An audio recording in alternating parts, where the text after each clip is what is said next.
Hello, everybody. This is my YouTube channel where I play awesome tabletop role-playing games with friends of mine, and I have got a couple of people. I'm super excited. They are part of my Intercontinental Apocalypse World and Urban Shadows game. That I love these guys. So first we have Alex Prince. How you doing, Alex? Hi, doing good. And then we have Yona. Yona is this all started where Yona is trying to play. How many different RPGs this year? 53.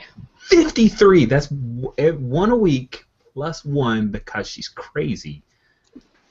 Yeah. You got that right. That's the crazy different part. RPG systems, not Yes, new to me. sessions.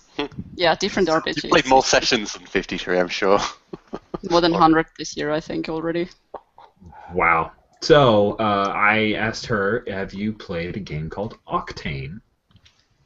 And you said a few times, right?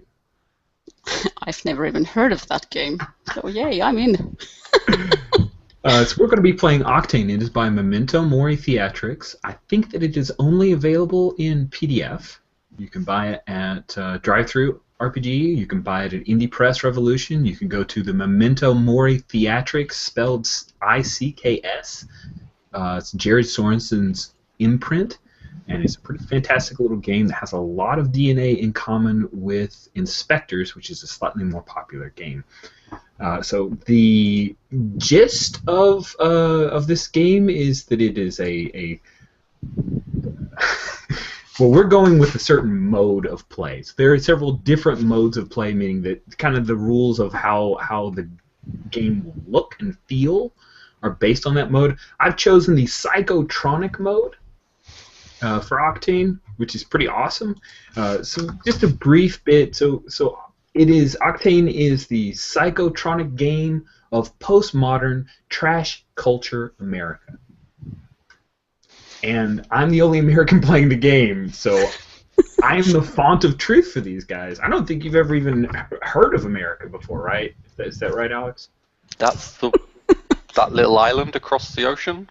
Yes, we broke away from your people. Yeah, that colony of ours. Centuries ago, because of taxation, and there was some like wine or something, a tea party, and yeah. So there you go. There's a bit of a kerfuffle. So the psychotronic mode. So first, I'm going to describe the mode, and then we will talk briefly about the mechanics, and we're going to jump straight in because these two brilliant people have already created super cool characters that I can't wait for you to hear about. So psychotronic mode, no character death, no graphic sex or violence.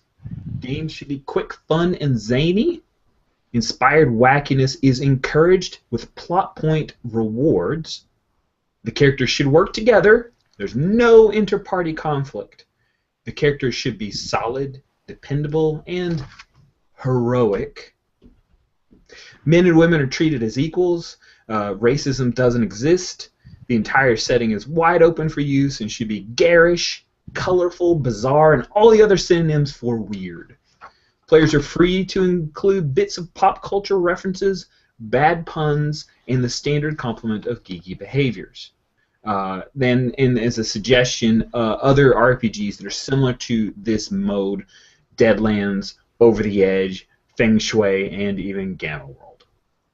So that's the style we'll be going for with this game. Hopefully we can all bring it. And Alex, I need you to be ready to screen share the picture of your guy after we go through the game mechanics. You just figure out the buttons that need to be pushed so we can all enjoy him. So the quick bit on game mechanics. This is a game where I don't roll dice. I'm the game master, or game moderator, as it's called. And the game mechanics are that when you are performing a stunt, when the player characters want to do a thing, they have to do it within a particular style. So it's less of it's less of a statement of I have a big hammer and I'm going to hit a guy. It's more how are you pulling off the thing that you want to do. So you roll 3 dice when you perform a stunt. And then those plot points that I mentioned before, you can spend those to roll extra dice. So any plot point that you spend gives you 1 extra dice. And when I say dice, I mean 6-sided dice. We'll be using the dice stream application, which is a fantastic randomizer that only failed me miserably at Heroine because it was random. It is not the fault of the program that my companion failed so beautifully. So what we do is we roll those dice, and then they can spin a pop. Easy for me to say. Spend a plot point to add another dice all the way to the point of then they say, take a look at the highest die. Unless I say that there is a hazard. And so I, as the GM, can say there is a 2-point hazard or a hazard rating of 1. And that means that you will ignore, a hazard rating of 1 means you ignore the highest die result and use the next highest number. So, Yona, if you could for me, let's just pretend we're going through a conflict. And if you could just roll 3d6 for me right now, and then we'll talk through what those different results are. Okay. There you go. So if this were a hazard of 0, then, or no hazard, then Yona would have, her highest die is a 4. So if the die result is a 5 or 6, that means the player has total control of saying what happens, and also gets back gets some more plot points. If the die result is a 4, the player has partial control, which means that I can introduce a possible complication like yes and or yes but. If the die result is a 3, if the highest die that she rolled was a 3, then that means I have partial control. She can add in something to kind of tweak it or twist it and make it a little fail forward, whatever she wants. If the die result is a 1 or a 2, I have total control, and I get to say whatever I want, and I don't even know what that's going to be yet. So that's it. You roll those dice, you look at the die results, we narrate what happens, and then we move forward. This is a very quick and easy game. This is not a game where I'm going to spend time mapping out very detailed areas. There's going to be a lot of hand waving for some narration because it's going to be fast and easy. It's like a very hopped up movie, like Good, the Bad, and the Weird. What are some, Alex? What are some movies that you think of in this style? Oh, Oh, maybe not the best movie in the world, but Tank Girl, obviously. Tank Girl, absolutely. Another one to think about is Six String Samurai, if you've ever seen that. Road Warrior, of course, a little bit, but a little less on the gritty realism for the mode that we're going for. So that gives you some ideas there. That's what the general mechanics are. Hazards, again, that in the hazard of 2, that means that Yona would have had to go with that 3rd die, and it would not have been very good for her. I will tell the hazard ahead of time.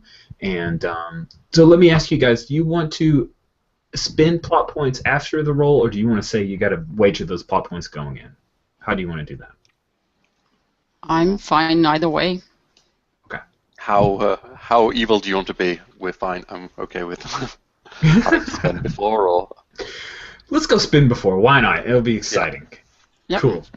Okay, so both of you have chosen character roles ahead of time because we didn't want to go through the character creation, which is cool, but we're going to keep this kind of a brief, fun run through octaNe. So now we are going to let you describe your character. So I think, Yona, we're going to have you go first. Tell us about Oleander Snakeroot. I'm actually going to just first read what it says on the profile for the role because that is pretty cool. So it says, raised in the death rock clubs of Shangri-La, you were brought into a cabal of enchantresses at an early age and have just now blossomed into a full-fledged witch. And not some new agey Lorena McKennitt listening Wiccan. We're talking one freaky creature of dark magic with an army of zombie slaves at her command. How cool is that? Well, I don't have an army of zombies, but I have my very own demon trapped in an amulet, and I can't even pronounce his name. I just call him Fettuccine, which he hates. Like, What? Hates. It's not Fettuccine! I'm sure he will be telling his name later on. Well, you see the picture, black clothing, makeup, and all that stuff. My skills are dancing, fashion sense. Oh, no, sorry, that's the wrong skills. Witchy magic, voodoo lore, dancing, acting superior, lying, disguising, and botanist. So I know a lot about like different kind of herbs and plants and how to, for example, poison people. So those of you who don't know, oleander and snakeroot both are plants, and they're both kind of really, really poisonous and even deadly. Oh, and for my styles, I drew Charm 1 and Magic 2. Thank you. So styles, let's talk about that real quick. Thanks, Sienna. So again, style is how you describe what you're going to be doing, and that determines kind of the parameters of your actions. And then you roll the 3 dice to do a stunt, and you're good to go. Cool. So you tell us about your mom. Oh, right. Sorry, I've completely forgot about my mom. Oh, no. So my mom has a very cool band whose name is, like, really hard to say. Sumo Rutabaga of the Arctic Diecast.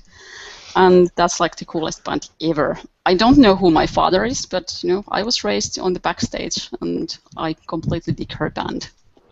Nice, nice, nice. So, please, Alex, tell us of Ludwig. Yes, my role is the ingenious tinkerer. He lives out in the wasteland alone, surviving off building things and laying out vast swathes of landmines and blowing up random things. And his stomping ground is obviously the wastelands. He has his toolbox, his pencil, notepad, half-finished gizmos, bombs, and cybernetic feet, because sometimes you forget where you put your landmines. His style is ingenuity, and his skills are building crazy devices, identifying and repairing old technology, and inspiration. And you wanted me to share. There we go. That is Ludwig von Electrobomb. I don't know if is that sharing? It is sharing. That is so awesome. Ah, that's good. Look at all those bombs in the backpack. That just... You can never have enough. See, at first I thought maybe those are actually just, you know, golf balls of different colors and he plays putt-putt. But it turns out they're bombs. Yeah. And he drives around in a... basically the Lawmaster from Judge Dredd, except if it had ridden through Woodstock. Woodstock. Yeah. That's awesome. I now want to show the picture of the Battle Genie. Let's see if I can find it. Close that. I'm going to share a picture of the awesome... Well, that's scaled that way. It's a little bit on the ugly side, but I'm going to share. This is our wonderful Oleander. Is this your Battle Genie, or is this the band's ride that you got here? I think it's the band's ride, but they let me use it whenever they don't need it. Awesome. So this is what it looks like right here. There's the Battle Genie. You may recognize it, perhaps. Oh, there we go. It's probably the shape that it's in now. Little rough around the edges, the old Battle Genie. But hey, so cool. I'm sure it must have a better paint job than that, though, for the band. That's right. It's got all kinds of pictures of rutabagas, sumo rutabagas, and Arctic diecast stuff. It's the craziest band name I have ever heard. I love it. All right, so we begin at the Crawl One Inn, which is a huge roadhouse up on I-5 leading out of Shangri-La, or Shangri-La, up near the Hungry Valley. It's about 70 miles north of Shangri-La. And Oli, you have been sent here to find something. So it turns out that the sumo rutabagas, that they are taking part tonight in just about an hour or so. They're taking part in a huge rock showdown. So one of the things for octaNe is that the rule is you're supposed to be listening to rock and roll while you play. Video Hangout makes that a little difficult also with the whole thing of rights and copyright infractions, but imagine rock and roll, where rock and roll is whatever your parents would not approve of you listening. Imagine that going in the background. So we are currently at the Crawl On Inn, which is this huge, sprawling roadhouse place. And Oleander has been sent out into the wastes here to try to find something for your mom. Like you're here just on a little hunt for something. What are you after exactly? And you've got it right. You picked that up. What was it? Yes. It's the kind of gadget that they can actually create a wall of flames behind them. And, well, it's only for one use, but that'll be completely awesome. It's huge wall of fire, flames, and then at the center there's a firework thingy. It's kind of simple, the fireworks, but it's fireworks and flames. Yeah, yeah. And it is kind of simple, isn't it, Ludwig? Very, like, painfully simple. Yeah, let's see if Ludwig barely can take out a gecko. He needs a power enough. let's see if he can make it better and maybe take out the whole band. Take out the crowd. Yeah, the crowd. The crowd. Yep. How? You aim so low. Coulda think big. Yeah. Very cool. All right, so did you stop in this roadhouse, Oleander? Did you stop in this roadhouse just to grab a drink, or are you just fueling up so you can head back? Like, you need to make a stop. What's the reason you've walked into this place? I needed a bio break and a drink both, so I just figured I'd stop here. Cool. And how big is this what's-its that you've got? Is it like a small little? Is it like a full? Gadget? The gadget that you picked up. I think it's something like this size. It's not a huge thing, but it's not something I could, just put into my pocket or like a tiny purse or something. Briefcase sized? About, yeah. Yeah, it's even got a handle, right? Because, it's portable. Yep. For your one-and-done type deal. So I'm going to say that you headed back to the bathroom. We'll get to that in a second. So the background of the Crawl On In, if you've seen the movie From Dusk Till Dawn, I'm thinking that it's a little bit of From Dusk Till Dawn, and that it's just this kind of dingy, lots of red, dark lights to hide all the blood stains and the grime. And there are a number of folks here. In fact, when you came in, you saw that there was a row of bikes that don't look quite as cool as Ludwig's, but they are identifiable as being a group. There's a gang, there's a motorbike gang by the name of the Hat Reds. Many decades ago, they were the Hatreds, but due to years of poor schooling, they have become the Hat Reds, and so part and parcel of being a Hat Red is that you have to wear a red hat of some kind. So the Hat Reds are here, as well as a number of other figures. This is a way station for lots of scavs, as well as reavers and punk bands that are out here in the waste outside of Shangri-La. So Ludwig, you somehow ended up with the what's-its as Oleander had to visit the lavatory. How's that going for you? Are you sitting at a table, or did you belly up to the bar? I'm sitting on the table spinning bombs. Just like when you spin coins. I'm just doing that with the grenades.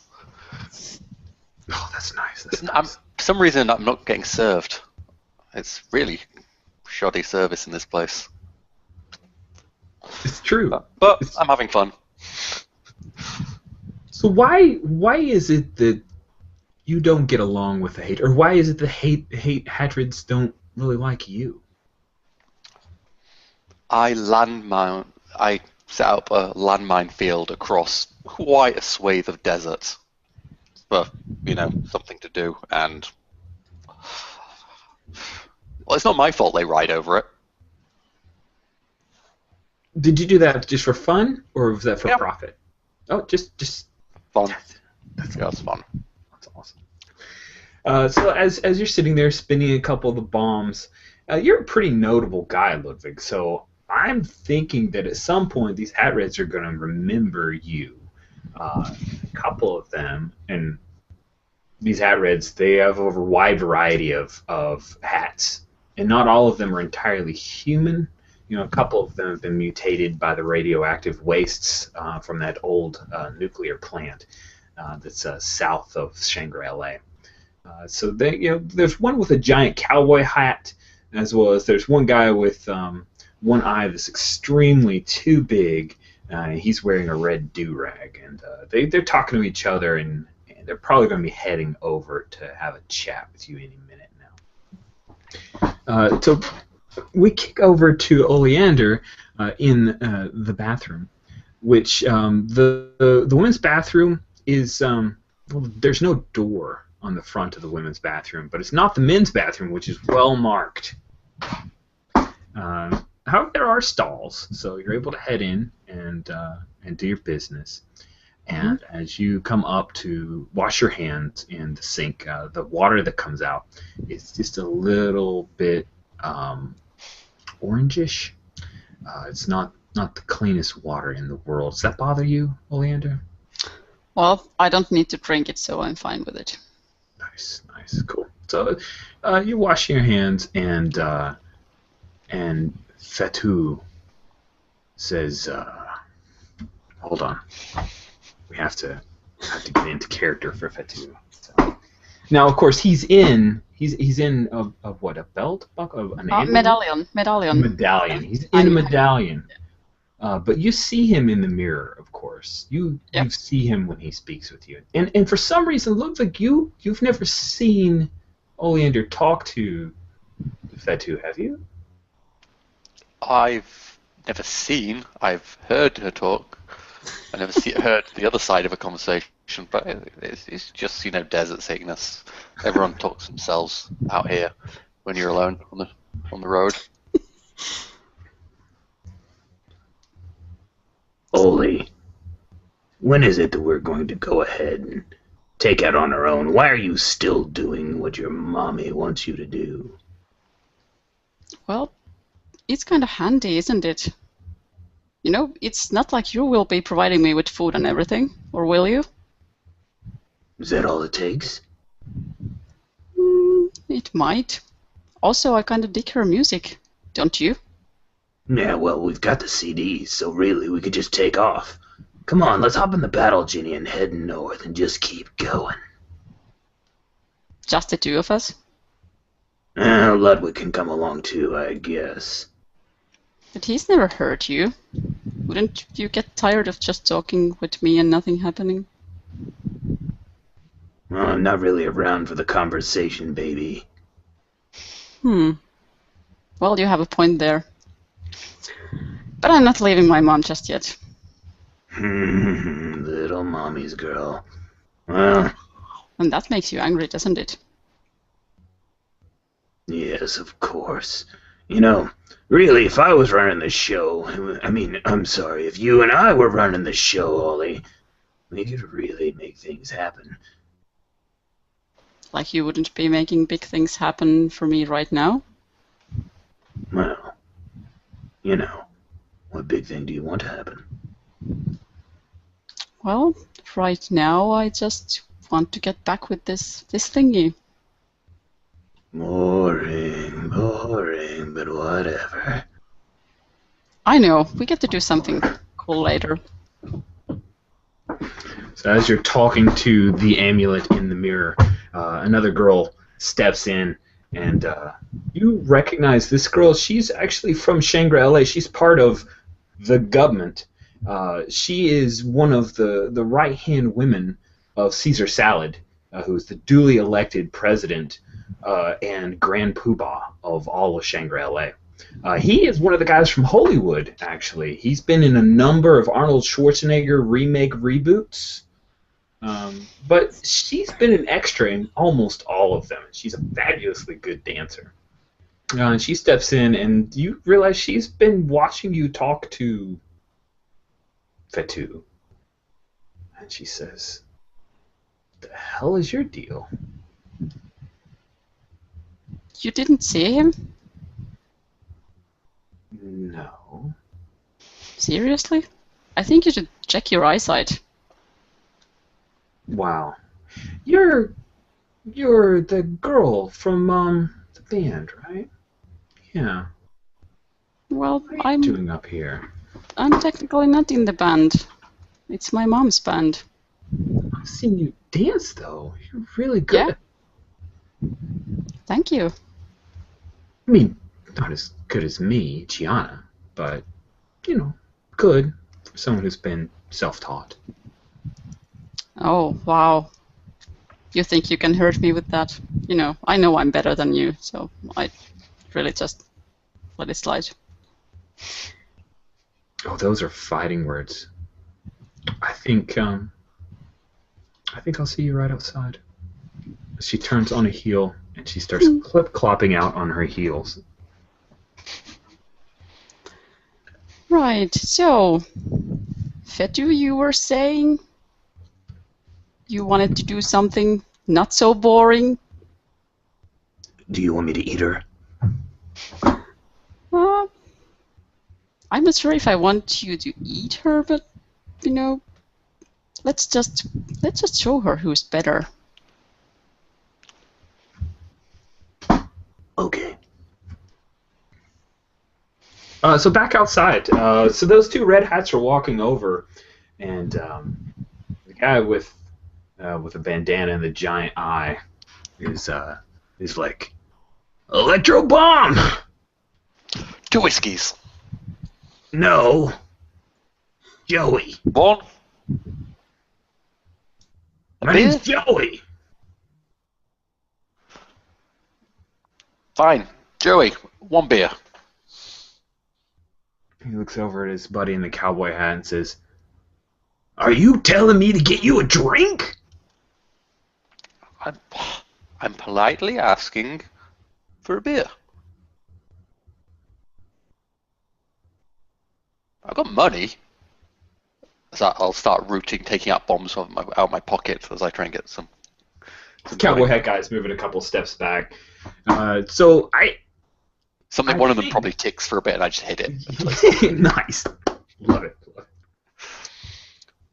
Guy with the crazy eye, Joey, he reaches out and he turns one of the bombs on.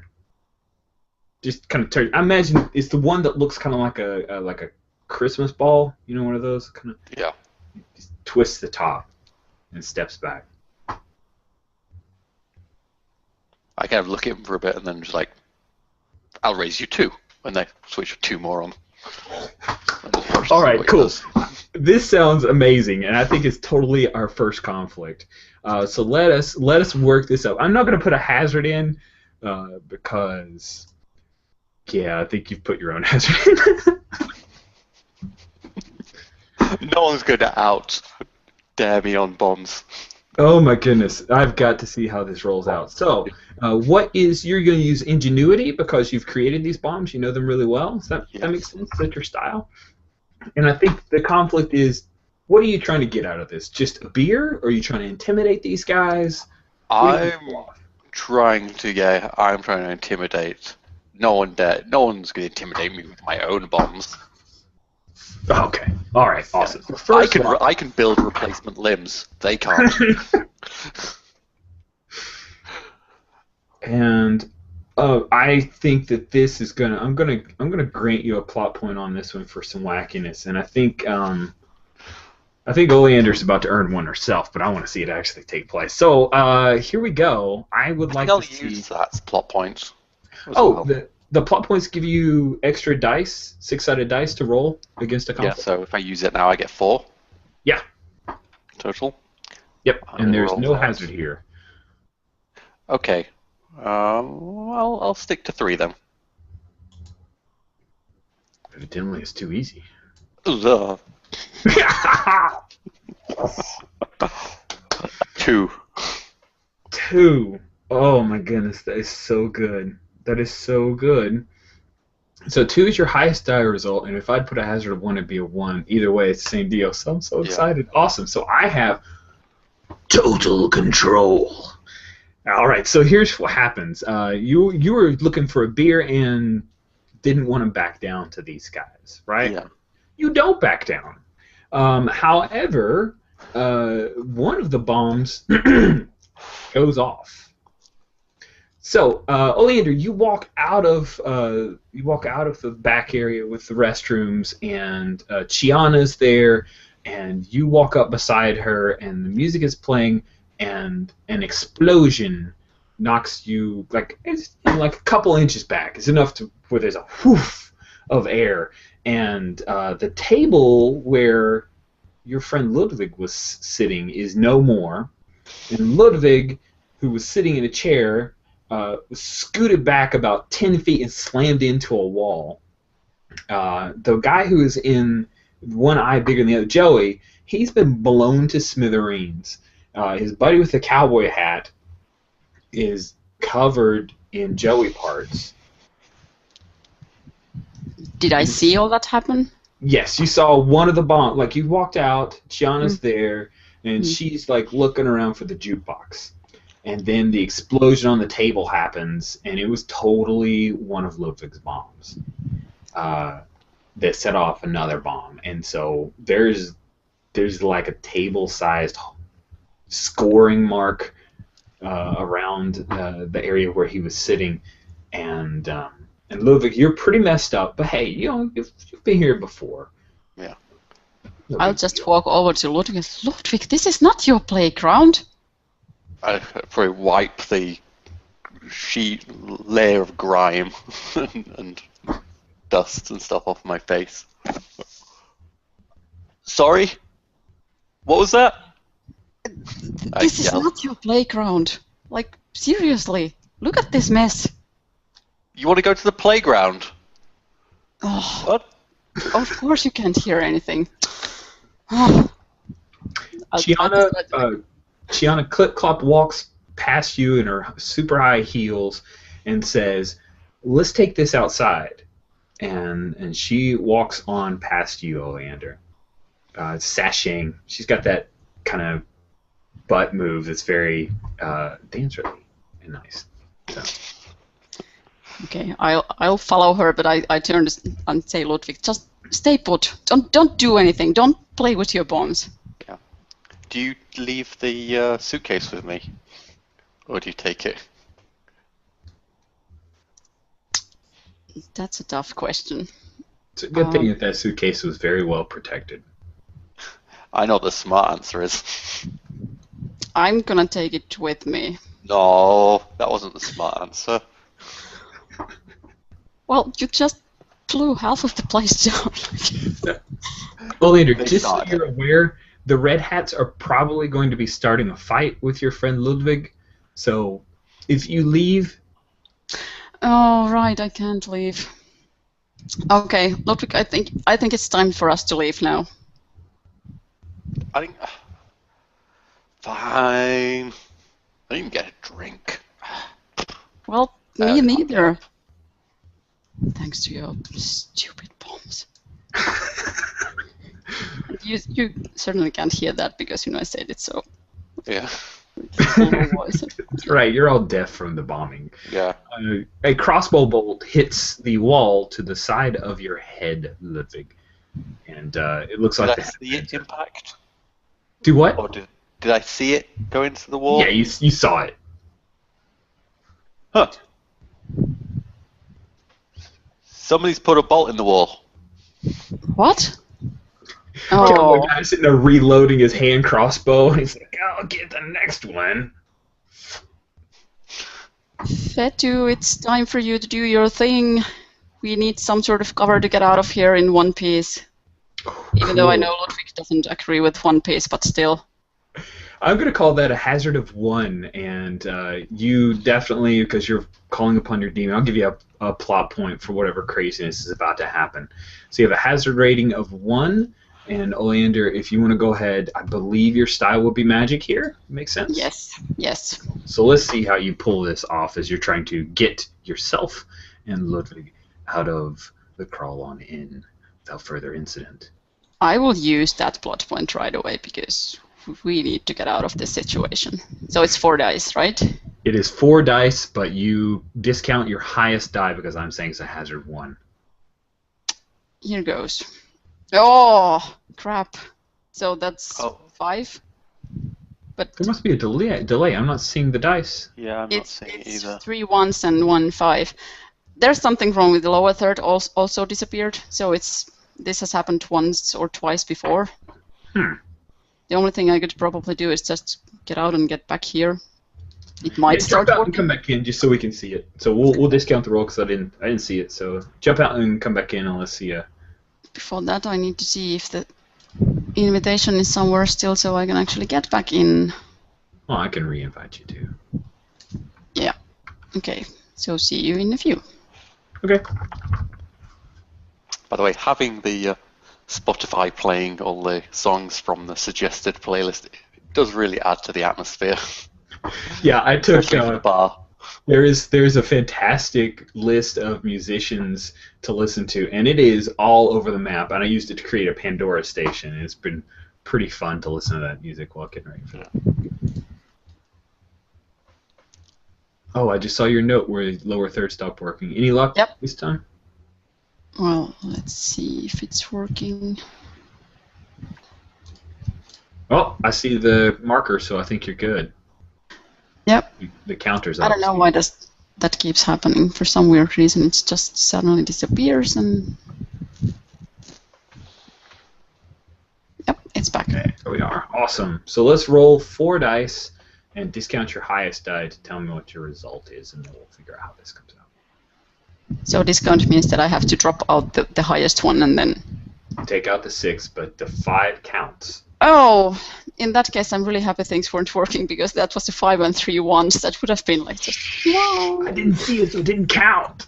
Okay, now, I just want to make sure I get this right. If the die result is 5, gain a number of plot points equal to the style your character is using. And I'm using magic. And that's 2. Yay. So you get 2 plot points back. Wow. And actually, if you guys could just real quick use the counter to track your plot points, just so I have kind of eyes on. So I have 0. Oh, no, I didn't use it. No, you started with 1, and then you got 1. I should have, but I didn't. So we start with 1, then I got 1. So I'm so I actually... got 2. So you should be at 3 for all the Wow. Right? So you started with 1. I gave you 1 in expectation of the craziness. And then you earn 2 with the die roll. Now, with the die result of 5, the player has total control. How does this work out? Getting out of the crawl on in. Well, let's say that he creates a wall of flames around us that kind of just, it goes everywhere, like spreads around. It's hurting everything in between there. And, it's kind of moving when we are moving, so we get out. But that doesn't really last for a long time, so we have to hurry. Hey, I want to see the... Oh, and careful with those bombs, with the fire. I'd possibly drop one as we run. It's... It was an accident, right? Of course. Sweet. So we have the crazy flame antics of Fatu Chaini, and then a couple of bombs drop behind, and there are a couple of hat reds who don't quite make it out the door. Yeah. You come out to the battle, Jenny, and there's Chiana, and she's got a huge, giant radio, like 80s movie, holding it up and say anything style radio. With this gargantuan speakers, and it is playing some kind of a heavy metal dance anthem. Alex, Ludwig, what is the music that she's playing for this dance-off that Chiana's about to have with Oleander to put her in her place? What's that? Benzene by... Who sings that? German band.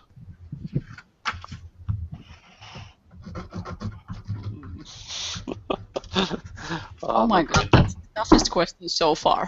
That's a tough one. I know. I was about to say Yankee Rose by David Lee Roth, but... that's also good. Benzene song? Rammstein? Yeah, Rammstein. Cool, awesome. So that's actually a really good one. Yeah. Okay, so Benzene, yes, that's the song. Benzene is playing as the two of you come running out, and there's smoke that kind of furls underneath the cracks of the door as it swings closed. And of course, the hat reds and the crawl on in employees have to deal with the mess you made, Ludwig, again. But it looks like Shiana is like, come on. I'm sorry, honey, but I really don't have time for you right now. She walks up with her long kind of metal cybernetic nails, and she points like right in between, right there on your chest, and says, "No, no, no. You and I are about to determine why I'm better than you." Meanwhile, the door's like about to open up. Do some magic, just this, and her fingernail breaks. The one. Wow. Yes. That's not a die roll. You want to have that break her nail, that is fine. So yeah. Was it the finger or the fingernail? Fingernail. Like completely.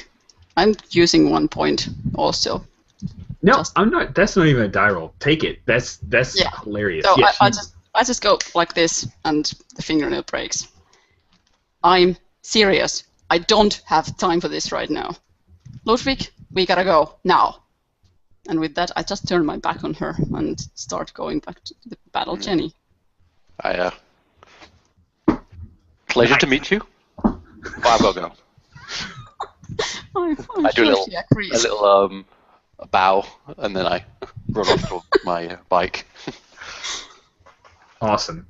She's pretty upset, and we'll be heading over to her souped-up DeLorean and heading back. And, of course, as you guys get into the battle, Jenny, and the lawbreaker, because I don't think that's really a law master for you, so you don't seem to take kindly to law. So the two of you get into your respective vehicles, and you start taking out as the dozen or so hat reds are piling out of the crawl on in, and they're I think this sounds like a chase scene to me. Does that sound cool? I like the idea of a long stretch of highway, baked sun, clay, red, and lots of yellows, and all the desert between Hungry Valley and Shangri-La. And then if you guys can pull this off, then you'll get away from the hat reds, and you're at the show. We'll go ahead and skip all the way forward to that. But I like one kind of protracted chase scene here. Does that sound cool? Yep. Yeah.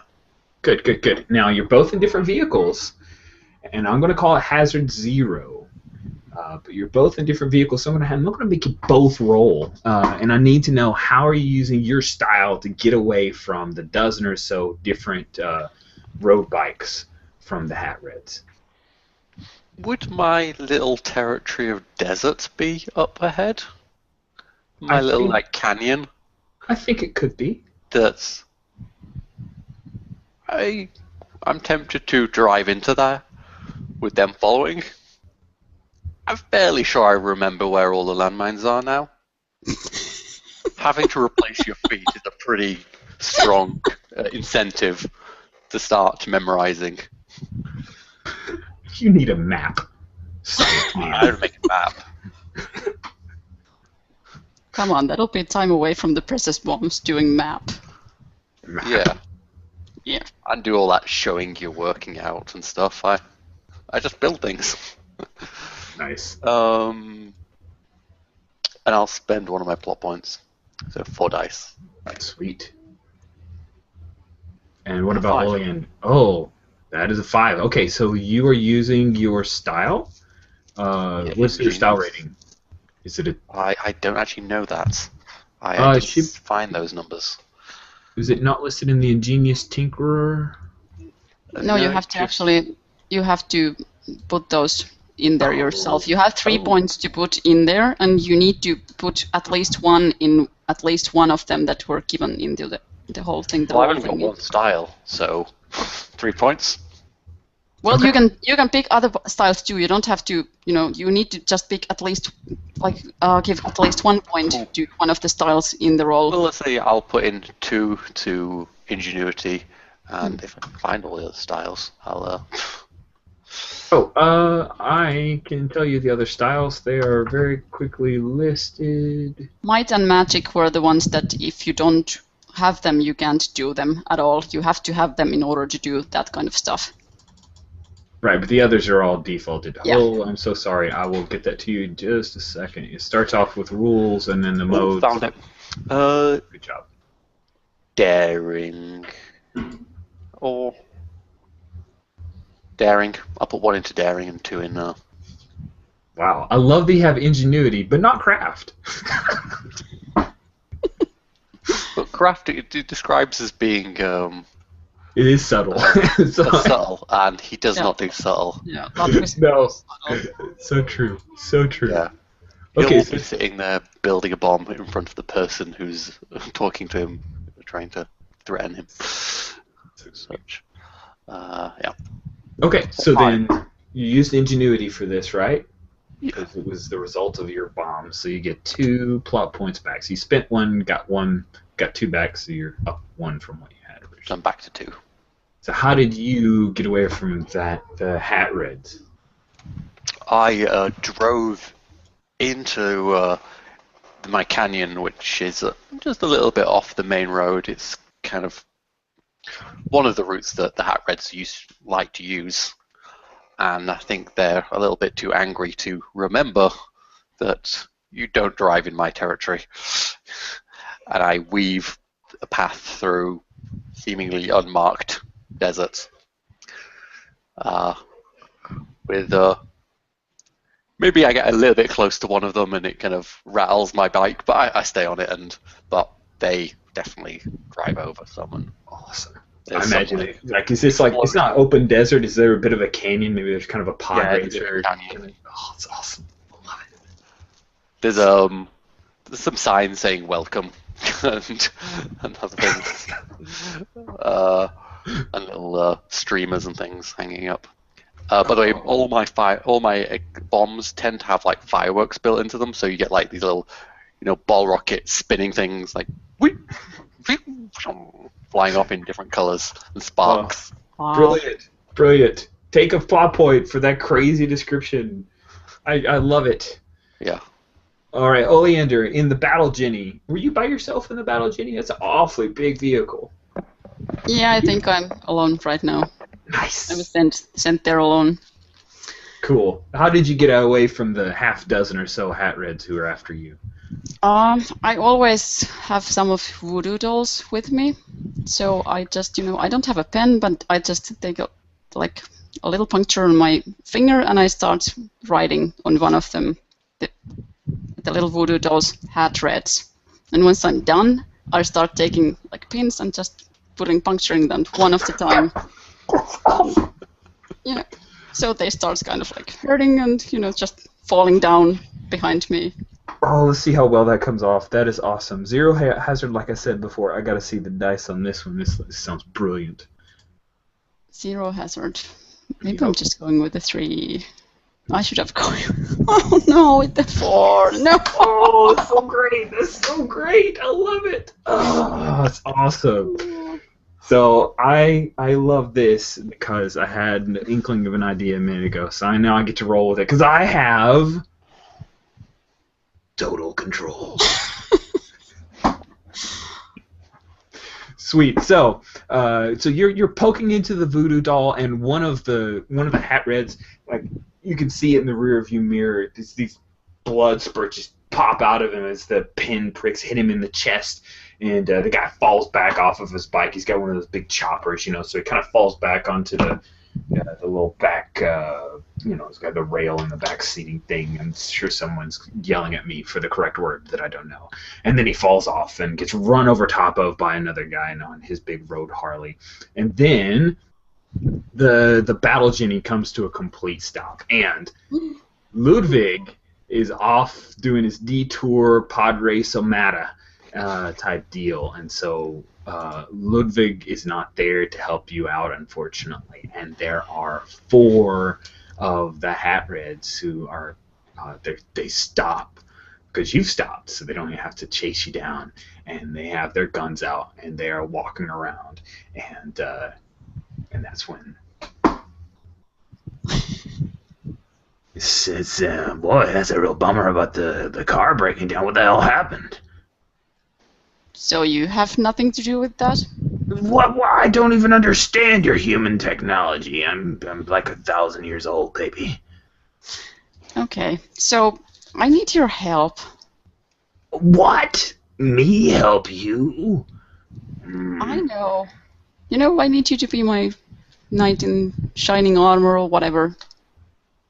I like the word whatever better.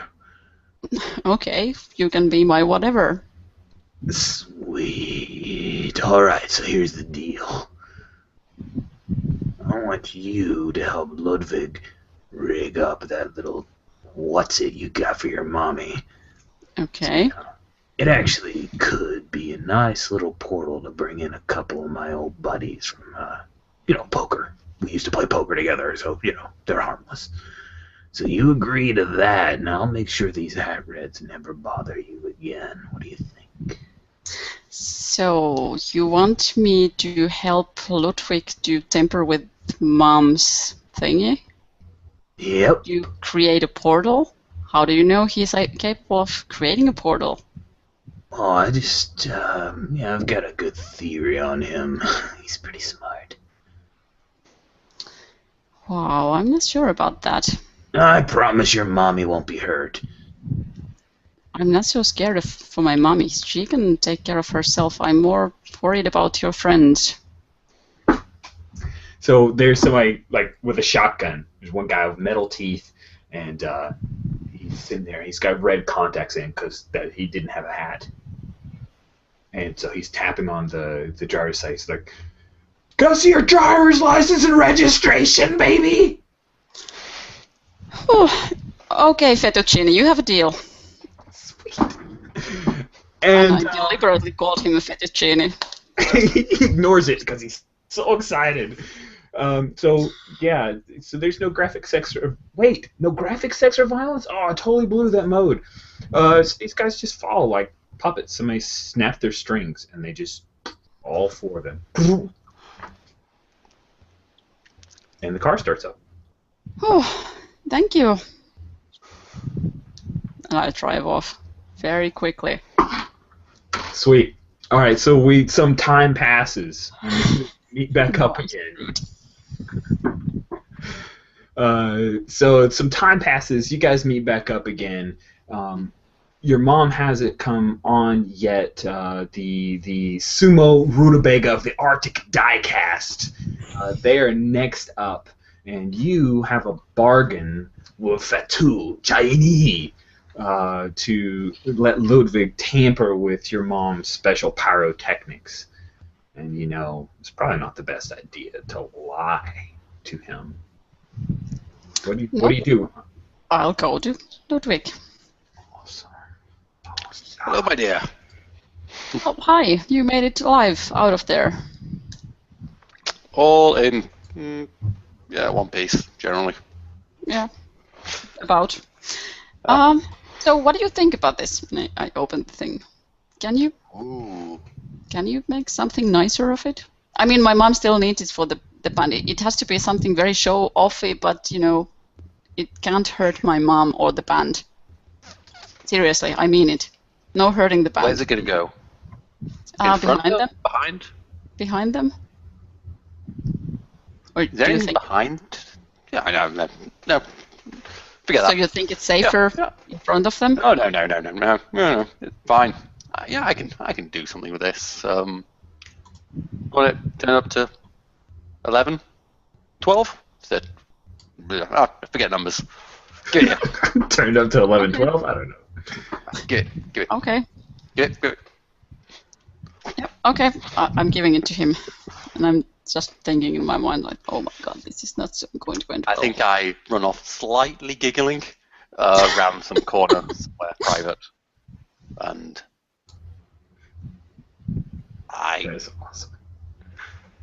do stuff to it. Beautiful. And I sincerely hope he doesn't manage to actually build a portal, but because my bargain was just to give it to him. So I just want to show you guys real quick, the place where everything's going down is here at what formerly was the courthouse, and is still called the courthouse, except now there's just all kinds of neon colors and streamers everywhere, and garish paint and gang signs.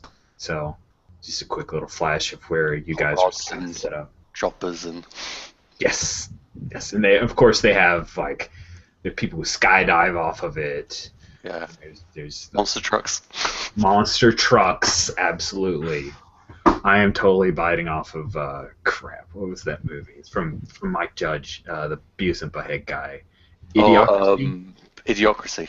God, I love that movie. It's so good. If you have not seen Idiocracy, you owe it to yourself to watch that fabulously, brilliantly entertaining movie. I haven't seen it, so I have to see That's a it good now. fun. It was so good. It's so good. The short version, Yona, is that basically in America, we become over generations stupider and stupider, where we're all watching reality shows and kind of machines run everything. We don't think for ourselves anymore. And one guy is put to sleep accidentally for 500 years, and he wakes up in this post-apocalyptic dystopian America that's so funny. Oh god, it's got electrolytes. Yeah, where he's like a genius for just having the average IQ level. Oh, He's like a super genius. cool. Yeah. They've been like using Mountain Dew on their crops because Mountain Dew is refreshing and good. Wow. Electrolytes. Killing all that. Wow. Yeah, and the president of the United States of America is elected like at a wrestling match. And when he addresses the United States to give his State of the Union, it's at a big monster truck match. It's so great. It's so great. I am done talking about that. Let's talk about this game. Yeah. Ooh, I could go on and on. Yeah, should I be rolling something? For I this? think there's a die roll involved in this, but you know All what? right, I guess. I'm going to say the hazard for because you're getting a plot point because you're getting help from Oleander via Fatu. If that's another one, so I'm at 4. Yeah, but your hazard unfortunately is a 2 because I really want control of what happens here. I think Holy, I'm gonna- here's the deal. I'm gonna You're spend going to 2. modify it. You're totally going to this thing's going to go off. What we're talking about is not does Ludwig do something to the thing. It's like what does he do? Okay, I'm rolling 5 dice. I'm using 2 plot points and a 4. Oh, wow. 4 is my Nice. That's some And good that die is- rolls. So a 4 means the player has partial control. So you modify the pyrotechnic briefcase device for Suno Rudwega of the Arctic Diecast's big show. Okay, so What's the deal? well, I've definitely attached some. I've made some directional explosives, so it should go in the other direction. It may blow up everything in about a 20-foot radius behind the band, but the band will be fine. Backstage may no longer exist. Backstages are overrated. That's got stuff that you put in the back and don't even see. Yeah, exactly. I mean, what's in the back? Not the band. Road crews, stuff that's easily replaced. It's gorgeous. Awesome. Okay, so great. So let's do a quick scene of Oleander handing off the device, then we'll take a quick break and pick up after that. Does that sound good? Yep. Awesome. So Oleander, you work with Ludwig intensely. Where did you guys work in the battle, Jenny? Is there some other place that you kind of threw up in the first aid tent? And by first aid tent, I mean the place where people are practicing first aid on people who aren't necessarily injured before they began. I imagine I can set up anywhere I want. So I mean, I might just have like a blanket that I roll out and then just start putting pieces down and. It's like a bomb picnic. Yeah, I might literally. I think maybe just round the back of the. Maybe we're just, at the backstage already. Yeah. Sweet. I love it. I think I might just sweep away a load of beer glasses and cables off a table. Also, there are a bunch of like sandwiches and chocolates and cakes, and you're like, whoosh. Yeah, yeah, just the refreshments table. I just sweep it off onto the floor and just set up and just start like. Shake my head and it's like, Yeah. wow, I don't Occasionally, want to bother the genius in his work. I occasionally like just kick open a speaker and start taking the parts out of it and other things, and maybe like go up to like the back of one of somebody's vehicle and just start taking parts out of it while no one's looking and start, and then put this thing together. And Fetu is telling you words to inscribe on certain parts, and he insists that you use a red Sharpie because it's like blood. And so Oleander's telling me this? I don't know. Why? He can't hear. Or do right. does it subliminally go into my head and I just like go, and then start? No, I think Oleander has to interact with you. That was part of her bargain. She would help you fix the bomb, pyrotechnics just right. Yeah. I'm very, very reluctantly saying whatever Fedu is telling me to tell you. Really? Start writing things in. And I'm hoping that one of those really will turn into like, I don't think so. Yeah. By the way, Well, it didn't work. he doesn't write so good, so I don't know if his spelling will be correct, but who knows? That's all. Maybe I don't know if that makes a difference. Phonetic is enough, isn't it? Phonetic. So now you're kind of roll assumption, right? Now you're no longer playing a character out. Joking. I've just had inspiration for what Oleander's mom looks like, so I'm quickly looking it up. Yay. So that I can have that picture to display for... Oh, yeah. Oh, no, that's an action figure. That doesn't work. Here we go. Nope. That's a before and after picture. Dang it. Why don't we have really a good picture? Okay, here we go. Okay, so now you have the suitcase, Oleander. You're going to give it to dear old mom, who happens to look like this. There's your mom. She's dressed up for the show. You know, normally she wears nice dresses. You know, there's mom. So pretty. My mom. Where do you think you got it from? Your dad? You don't even know. Cool. So she's going through a couple tests with the guys that are checking out their axe, which is a literal axe with strings on it, and the other guy's got his drum machine set up, and in there he's like a one-man drum machine, so he's got all these straps and everything, and he literally like carries around his entire drum set. He's a big, beefy guy. He's got a couple of cybernetic arms for the bass drum, and she turns around. And she goes, "Did you get it?" Yeah, I did. Nice. Here it is. And I just give it to her.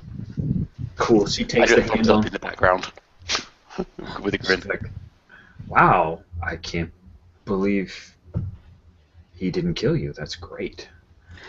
Well, he didn't, but just a word of warning, he did make some things to this to make it better, so he swore to me that you won't be in any kind of danger, but just to make sure, when you set it up, just leave like extra, just meters from you to the machine thingy. Do you trust it, honey? Well, I'm not sure, to be honest. He's kind of genius, but he's a little bit too excited about things blowing up. Oh, on the device, I'll have written on one side of it, don't stand on this side. I mean, seriously, don't. It would be really, really, really, really, really, really, really, really bad idea to stand here. Okay? Good. Cool. Okay, I'm pointing that out. That's all written out. Like seriously, when you put that, just be careful. I would take his word seriously about this. But he promised me that it'll be like several times cooler than it was before. All right. Well, hey, you don't make any omelets unless you break a few eggs, right, baby? Yeah, that's true. Well, she brings you into a little hug there, and then she's back. She's in warrior woman scream queen mode, and so she steps out, and we'll go ahead and take a quick break, and we'll pick back up with the big rock show with Sumo Rutabaga of the Arctic Diecast in just a few minutes. Cool. See you guys in 3.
Cool. All right. So just a quick check-in. This is a shorter game for us. The plan was to have it as a shorter, not a full 4-hour length extravaganza. I feel like we've got the rock show here and whatever fallout happens from that, and then we'll probably bring it to close. Does that sound about right to you guys? Were there any scenes that you definitely want to sneak in there? I'm happy with cool. that. Yeah. Good. Awesome. Cool. I'm going to take one last bite of ice cream. Yeah, first things first. Always. Mm-mm. Oh, What ice cream is it? It's this Breyers ice cream, vanilla, but I have some Nutella in as well. See the little bits of Nutella? So you Nutella, is that customized it. Nutella is that thing from Peanuts, right? Hazelnuts. It's a hazelnut spread, so it's very chocolatey. Yeah. Okay. It basically tastes like chocolate spread. Yes. Nice. It's nice. Now I want some ice cream. I have been Nutella. enjoying the Belgian chocolates that I received from. They've lasted this long? It's been Yeah. difficult. I can't imagine, any chocolate. With Keeping me, they that would long have been with gone me. by the end of that evening. Exactly. End of the game. Yep. Actually, I've got a decent amount of the chocolates, dude. I've been Oh, pretty well good. done. Your And willpower is how- just... It's amazing. Well, How many have you given away? 0. They've all been yours. That I was able to tell my son, oh, I think I see some peanuts in here. Sorry, buddy. Aw, He's so he's allergic? I Aw. cannot share. No, that's okay. He gets plenty of candy. Yeah. He is not. Yeah, he I does think not- nice Belgian chocolates is wasted on children, really. Well, I that's think true. The refinement of their taste buds. Yeah, is- because they would be happy with something else too. yeah. And Belgian chocolate really is good. It is pretty good. It's my first Belgian chocolate, and I was a big fan of Dove. I like Dove, and then when I lived in Minneapolis, I worked with a lady who had a chalet in France, and she would fly back and forth. It was a little bitty. It was really just like a little house that they bought. It wasn't in Paris or anything, and they would go fix it up, and she would buy some chocolate truffles, and then bring them back. And so that was. I've had some French truffles that were really, really good. Belgian chocolates, top notch.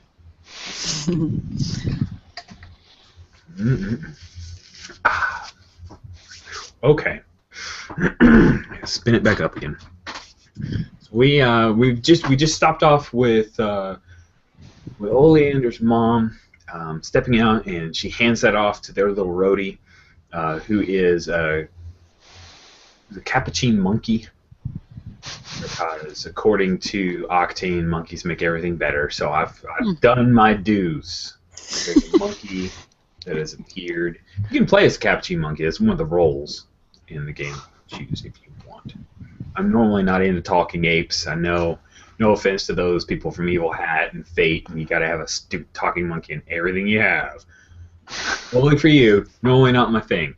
But hey, capuchin monkey, roadie for the sumo rutabaga of the Arctic diecast. I'm getting better at saying it. Is it just one capuchin monkey, or is it a whole swarm? I think there has to be a swarm. I don't know if there is. I've ever seen one. So you're right there. If there's a small swarm of roadies, like the entire family of capuchin monkeys. So where do you stay in the backstage? I would not be wise, but do you stay in the backstage to watch your mom play? This will be the first time ever that I actually don't stay in the backstage. I'm gonna have to go to the front there because if Ludwig is saying don't stay behind this line, I'm going to take his word for it. Yeah, just Because, be on the safe side. Don't be on I that love my side of legs. the hemisphere. Yeah, I love my legs and my other limbs and stuff, so I'm definitely going away from the harm's way. Nice. I think. I think I'd be perched on one of the speakers. And when they have the big speaker stacks, they're actually kind of in the crowd, or big concerts. Or not exactly in the crowd, but in a kind of cordoned off section. Nice. Not all the speakers. I'll be on top of one of those with one of my feet taken off, and I'd be tinkering with it. You're half deaf anyway, right? Do you have ears you can turn off? I'm curious. No. I'll just say I'm pretty good at lip reading. Cool. That's awesome. Aw. Well, because you're not backstage, Tiana is able to spot you, Oleander Snakeroot. So when she comes in to watch the show, because she knew your mom's band was playing, and you blew her off. I did. She does not like that at all. Seeing as how she's a special attaché to the president of Shangri-La. She's pretty used to getting her way. You did break a nail.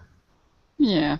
Her nail. So she's got about 4 bully boys who are kind of parting the crowd. So I'm going to say that we've got the big, huge speaker set where Ludwig is playing with his feet, literally. And you are down in a bit of the crowd. And I'm thinking it's one of those crowds, like, I don't know how it works for you guys in Europe, but they usually create a little bit of gap space. So you've got the stage, right, and there'll be a bit of gap space where the security can kind of walk back and forth, and there are guardrails. And then there's just this throng of people that are all smashed up against the guardrails, and they're rocking out, and they're trying to get close enough, and some will try to jump over, and the security guys will throw them down and beat the crap out of them, all that good stuff. So there are just throngs of people, like thousands of people, and they're all outside, and if you remember the look of the big, huge facade of the building, your mom and her band are up on like the first level, and they're just playing down at everybody. And it's dark outside, and as the pyrotechnics are starting to fire up, there's this huge swirling red and purple cloud, like starts to come around almost like the eye of a hurricane. But surely that's part of the stage show. And then Oleander, you're down amongst the crowd, and that's when you see the bully boys. And these guys are all like, they're like linebackers from the NFL type, huge World Wrestling Federation mania type guys, and they're just shoving dudes out of the way, but pushing straight through the mosh pit, and right in the middle is Chiana.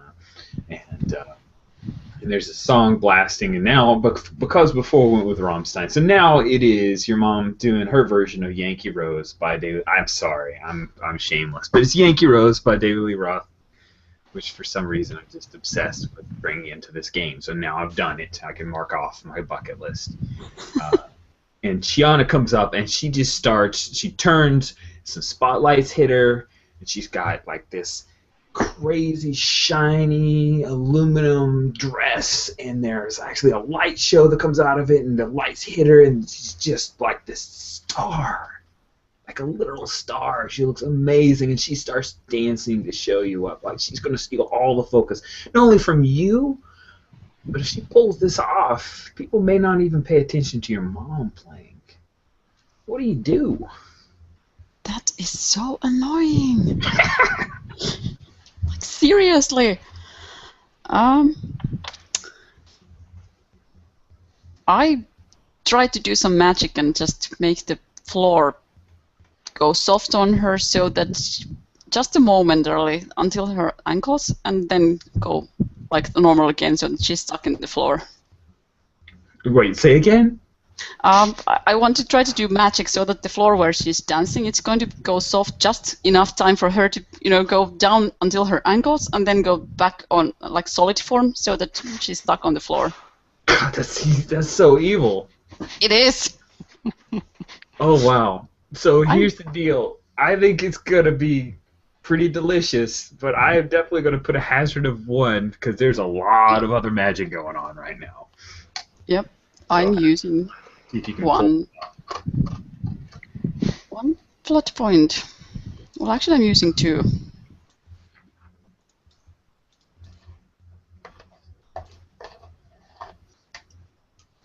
So I'm gonna have to discard the 6. So it's a 4.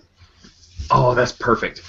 Now, with a 4, you get no plot points back, It means the player has partial control, but I get to throw in a little something, something. So what happens? Well, that is what I want to do. I just, just concentrate on the floor and get it to go kind of soft. And as soon as I see that she's gone down just a little bit, I stop the concentration to get it to go all solid again.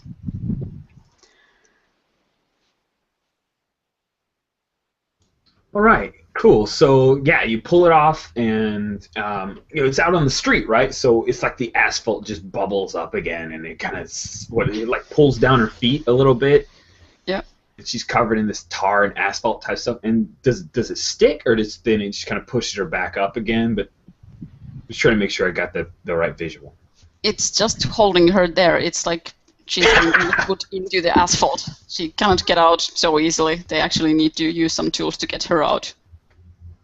Nice. So she gets like pulled in, but here's the deal: like she gets pulled in, and then it just keeps pulling slow like quicksand, and then her dance she like becomes this horrific screaming, and then there are these like asphalty hands that start pulling her down. But hey, she definitely does not. It's like now she looks like she's part of Pseudo Rutabagas of the Arctic Diecast show, and so they're like, "Oh my God, I can't believe this demonic craziness!" The people are freaking out now, and the mosh pit's getting more frenetic, and the linebacker guards are like, "Whoa, we've never seen this before." And she's screaming, and then the asphalt's like sliding up over her face and pulling. There's a hand that pulls her down, and she disappears into the asphalt, and you hear cackling, pure cackling oleander from. I just stare at that a little while. It's like, wow, that backfired. Well, at least I saved my mom's performance, it's still going. So then you pulled it off because even deaf Ludwig is able to pick up the vibrations of the speakers as they just start throwing this heavy bass line that go into the song that the Rutabagas have written themselves. And Olander, it's about you and your dad. And it is like this one-night stand with the demon prince of hell, and it's just probably dramatic license. It's probably not really your dad. Probably. Probably just made up. But she starts singing this song, and there's this like off-stage voice, this one of those like death metal, and you're not entirely sure what the lyrics are because they don't sound like they're any language you've heard before. And your mom speaks like 12 different languages. She's taught you most of them, at least the curse words and how to ask for the bathroom. And the song's going on, and the heavy bass line is just shaking everything. And your foot, which was on the speaker, Ludwig just starts kind of hopping and clanking. You see the little screws and pieces he's been working with. And then collecting those up, we're going to lose those. And then the electro bomb special just starts to explode, spewing all kinds of nasty fire and color flame, all behind the Rutabagas. And then the backstage catches on fire, which is tough because the backstage is concrete, but it works. And so there's like this white phosphorus flame that's licking out, and then all kinds of sparks. And a few of those, whistlers, and some fireworks, and it's, absolutely, people are freaking out. Your mom's band is so won this, like they're canceling the rest of the bands. They're telling them just go home or just get in the audience because we're done. No one can top this. It's insane. And then the area of asphalt where Chiana was pulled down starts to bubble like a cauldron, and that's when this like jet black shiny Chiana starts to climb up and out of the asphalt, and she's got these red demonic eyes, and she's looking around. It's this weird kind of tar substance around her body, and she just her arms bend kind of at odd angles, and her cybernetic fingernails are now talons, and she starts looking around. So, anything you do at this point? I tried to sneak out, Do go I- completely unnoticed. Like, this is out of my league. Okay. Come on. How big is the speaker stack that I'm on, would you say? I don't know, how big is it? I'm imagining a 20-foot thing built from maybe just 4 speakers, each of them Nice. being 5 foot, like the height of a person, each one of them is 4 high. Nice. Um, Nice. Yeah, so it's that tall. Okay. I think I'd be screwing my foot back on. Okay. So it's like- like Yeah, so I'd be like looking down at my feet, so I'd see this, like, huh. And I would probably also see Oleander kind of sneaking away from that, and like, bad news. Well, And she's a watch. demon now. Yeah. What can solve all situations? Creative use of bombs. I not see this coming.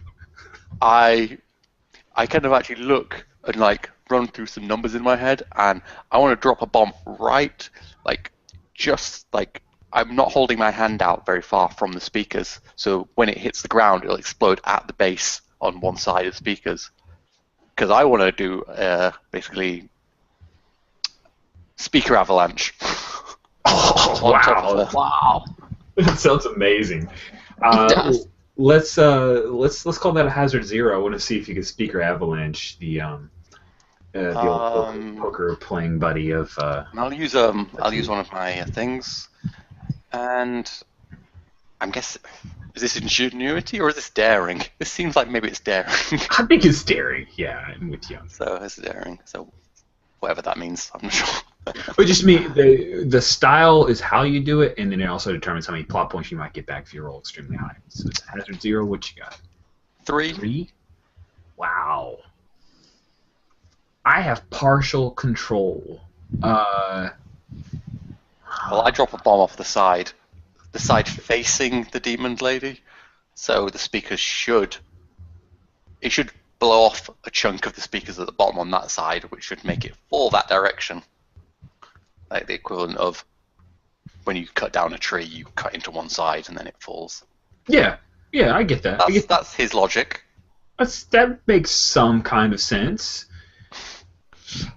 Yeah. Into a big bomb. You don't want to blow it the other way. I think the bomb was just a little bigger than you anticipated, and so the speaker tower falls in a couple different directions, and the speaker that you're on actually falls, and you end up slamming into the security gate, and there are a couple of security guys are like rushing over, try to push you back, and it's of course this charred remains of one of the speakers, and a bunch of people get blown back. And then Fatu says, Oli, where are you going? Well, is that your friend? Yeah. Well, it looks awfully a lot like Gianna. Well, beggars can't be choosers. But I'm not in very good terms with her. She's gonna kill me if I go near her. Oh, she's just a shell. Don't worry, you killed her. I'm pretty sure you killed her. I'm almost positive she's dead. Yeah. Well, to be honest with you, I have no idea what will happen if I will just go there. I mean, seriously, what will you do? Well, I tell you this much. I know what'll happen if we go there. Okay. It doesn't really concern you. But, I kind of miss her. You do? Well, yeah, when I said poker, I actually meant she's my girlfriend. She is? I Yeah. did not know that demons do dating do? Wow. So how long it's been since you've seen her? About the Middle Ages, really. Seriously? I'm figuring she hasn't moved on. And you're not lying to me. Well, look at this face. Do I look like a liar to you? Do you want an honest answer? Well, I don't lie, so sure. Well, let's just change the subject, and I'm gonna do the craziest thing I've ever done so far. I'm gonna trust you. I'm gonna go there, but please, don't kill me. Why would I I've always kill treated you right. I have, right? Totally. Okay. So let's just get there. Oh, Jeez. that Man, sounds great. time. So you walk back over to the demon that was once Chiana. I do. The burning speaker ruins, and with a huge swirling cloud above. And she turns to you, and she's got the crazy demon, like the leg bends the wrong way kind of thing. You know, that looks awesome. I'm sure that Alex has a number of those pictures on his account, because I think I've seen some scary stuff like that. And yeah, so she's got these wings kind of unfurl, and she looks like she's straight off of like a Molly Hatchet album cover or something. And she looks around to you, and what do you say when you're walking up? I'm just gonna ask her, do you know Fetu? And for the first time in my life, I'm sorry that I don't know how to pronounce his name. In this, you ever heard, like in the movies, when there's like one voice and there's this underlayer of voice that kind of is laid over top of it, almost like two people talking together type deal? Yeah, so you hear Chiana's voice, but then this kind of more mechanical type of voice underneath it, and she says, "Fatu Chiana?" Yes. You know him? Yes.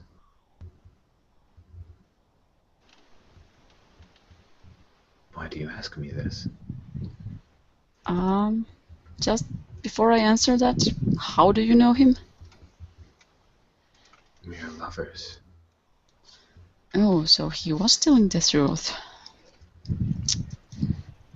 I kind of have him here.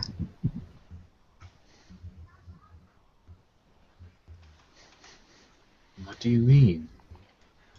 I'll take the amulet off and, well, he's sort of in here. I found this like a long time ago, and I have no idea how he got in there and how to get him out of there, but he's in here, and Are you going to give her the amulet? yeah. Awesome. So she takes the amulet and she looks at it. So what does the amulet look like? Actually, I think it looks very cute. It's pretty. It's like the prettiest rose you've ever seen. So that's so not demon-like. That's cool. I like that. Sweet. So she takes it and she looks at it, and you actually, even though she's got this kind of shiny red holes where her eyes were, there seems to be something about her facial features that there's this wistful look on her face.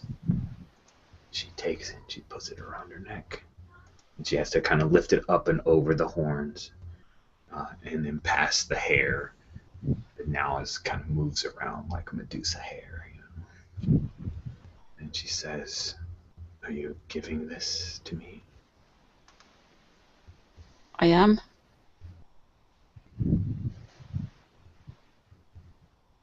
Thank you. And then her black wings flap, and she takes up off out of the ground and starts flying off into the night.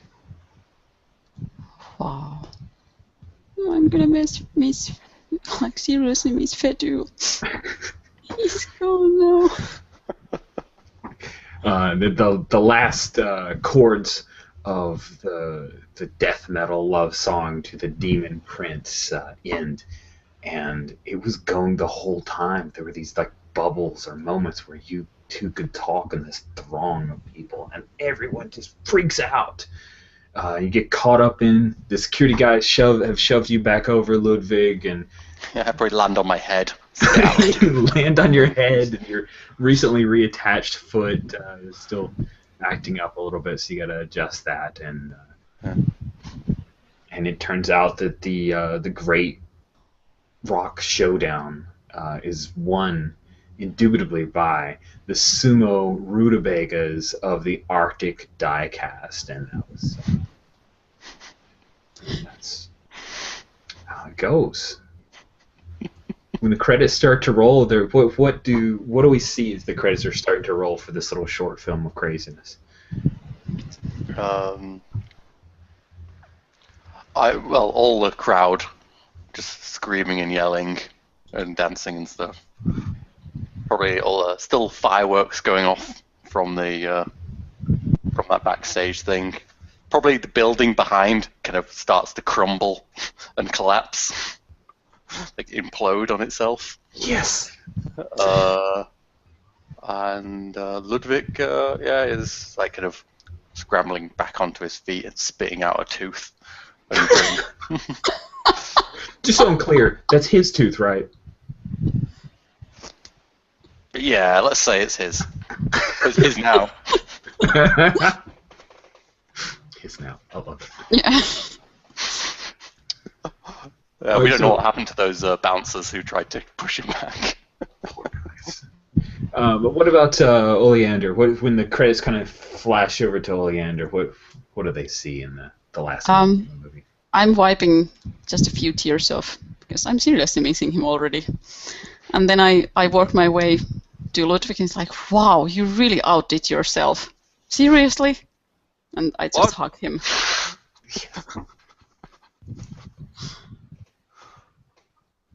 Yeah, he cannot hear a thing. What? That's so great. Show him like that and then hug him.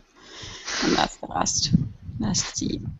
Sweet. And then, the last bit, and like no capuchin monkeys were harmed in the filming of this movie. Except for monkeys 3, 6, 7, 8, 9, 11, and 12. They didn't even have names, though, so obviously it didn't matter. Yeah. Yeah, Cool. And a flaming capuchin monkey runs by. Yes. The Flaming Capuchin Monkey. That's totally the name of the band that didn't get to play because... Yeah. They're good, but I know sumo rutabagas of the Arctic diecast. Indeed. Cool. So, what do you guys think? What do you think of octaNe? I really like the setting and the mechanics. Nicely remind me of Lady Blackbird. Very simple.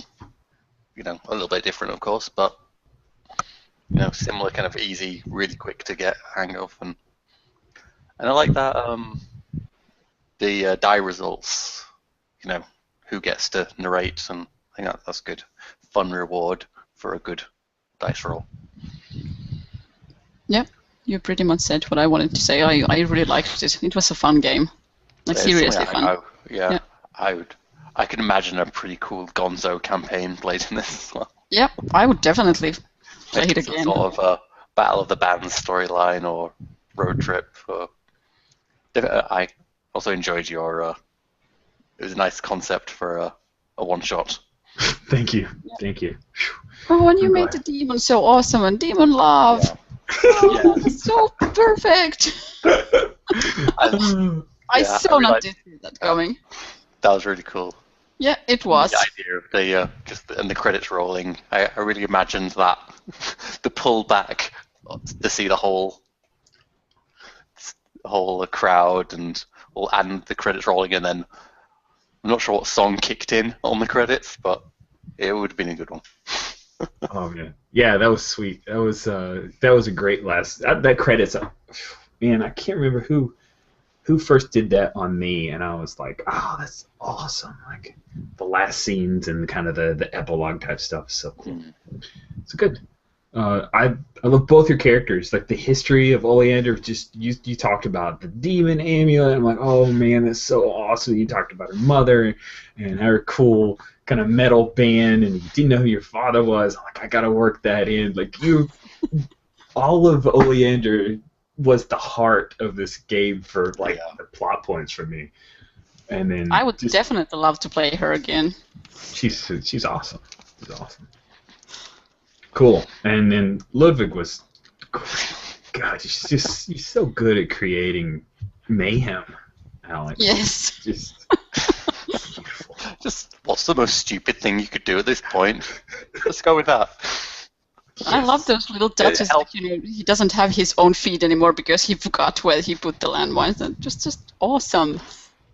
Yeah, it was great. It was great. Well, I'm going to go ahead and stop the broadcast. So one more time, if you've stuck through all of this, octaNe is the name of the game. It is by Memento Mori Theatrics. You can pick it up at Drive-Thru RPG. You can pick it up at Indie Press Revolution, or go to the Memento Mori Theatrics website and check it out. It is a very inexpensive. At the time of this recording, it is a $10 PDF worth every penny. And so thanks for watching, and if you have feedback or any suggestions for games for me to run for Yona before her year's up, send them away. I may try to learn them so we can play them together. And thanks, Alex, for being part of this. I really appreciate it. Yeah. Thanks for letting me join in on Yona's extra RPG account. Well, it was definitely fun to have Ludwig around. Yeah, we need Ludwig in future games. He's awesome. Yes, absolutely.